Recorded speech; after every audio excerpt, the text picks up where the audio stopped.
Everybody, welcome back. And today's show, we are going to look at Gemini Spark. So we don't talk about Gemini a lot because I hate to say it, it's just not at the level of any of the other models. I've wanted to like it. I'm a paying subscriber, but it's just not there yet. But they released a new feature which has gotten my attention, and it actually has made me use it a little bit more. So we're gonna take a look at that today, build a couple of automations with it, and see what we can do with it. And it's called Spark. So now I'm on a pro plan. This is not available on any free tiers. You get a new tab now. So you have chat, and then we have Spark, and then you can also have skills, which is the first time Gemini's had some skills. And you do get, I believe these are the same connected apps that you can get in the regular Gemini, but you kind of get more runtime and more kind of execution across your tasks, if that makes sense. All right, let's just kind of dive into some stuff and let's see what we can do here, right? I want you to look inside of my Gmail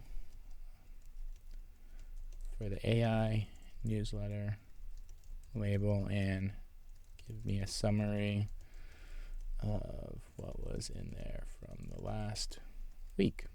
So I get a bunch of newsletters. I get them filtered. I don't read all of them. So, hey, let's see what we can do here. Let's see. Can I make this bigger? Okay, we can collapse that. Oh, no, that's just going to be the same thing here. Okay, so what you can see, though, is you do get more. It's kind of running like a, I don't know if I know all the technical terms around it, but it almost feels like it's like it has its own execution layer. It's running kind of on the server rather than just kind of that direct, chatting. So you kind of can see the different actions that it's taking. Feels closer to an agent than it does kind of a regular chat, right? All right, gives me a rundown of some of the emails that I've gotten. It gives me the dates. Okay, pretty cool.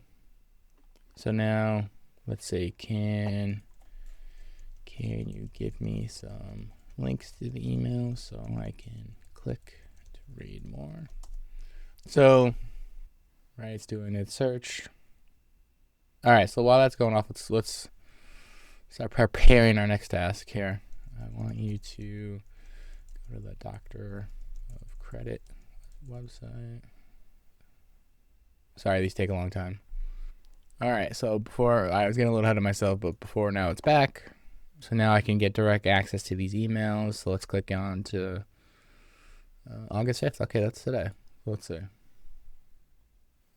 So we get right in there. We can read more details, get more links. Oh, it's pretty nice. All right, so let's do one more.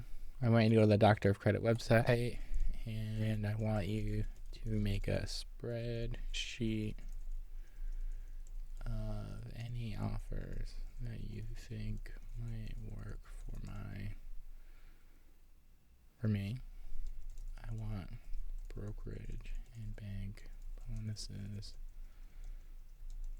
that are active and log them in a Google Sheet. All right, so I wanted to go to a website and go look for some offers for me and then log them into a spreadsheet for me. I didn't give it too much of a great prompt, but you can see right too, now we've got a new thing in our thinking. It's going to use a computer. It's going to spin up Chrome. Right, running task apparently. That's I do miss getting all of the. Oh wait, let's see. Can we open up this? Okay, yeah. See, we're doing Google searches now. I do love seeing all of this stuff go through. Sometimes I just watch it. So right, it's really going through all these different. Again, stuff that like you could do some of the stuff on Gemini, but it's never as detailed as this. Okay, so we're back now, and we've got it gave us some stuff. So let's open up the sheet. And look, it went through the website. It broke down all of these different kind of offers for me to take a look at. Broke them into different tabs. And so I can also say, like, can you do this every Sunday at 8 a.m.?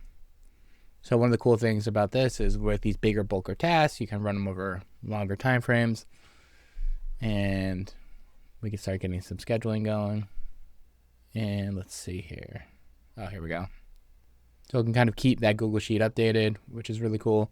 So just giving you a quick taste of what this can do. You can see this is just a little bit more powerful, and doing like Gemini, the lower models are pretty decent, like the Flash models. So like these smaller tasks of checking, going, getting updates, these little tracker things, Gemini does a pretty good job of. Now, should you spend the $20 a month on it? I mean, if you are absolutely deep in the Google ecosystem, Google's plan isn't that bad, but I still think your $20 might be better somewhere else. If you're looking to maybe add on, it's not a bad second or third option, but as like your main driver, it's still not there. But I don't know why I go back to this every once in a while for these tasks. That's why I was saying if it's like a second or a third option for you, it might be worth it.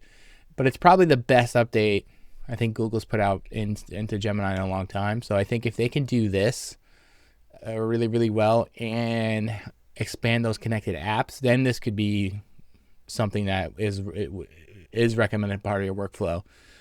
The groundwork's there, and if they can just build off of it, I think it could be really, really cool. But I don't know if I'd recommend it just yet.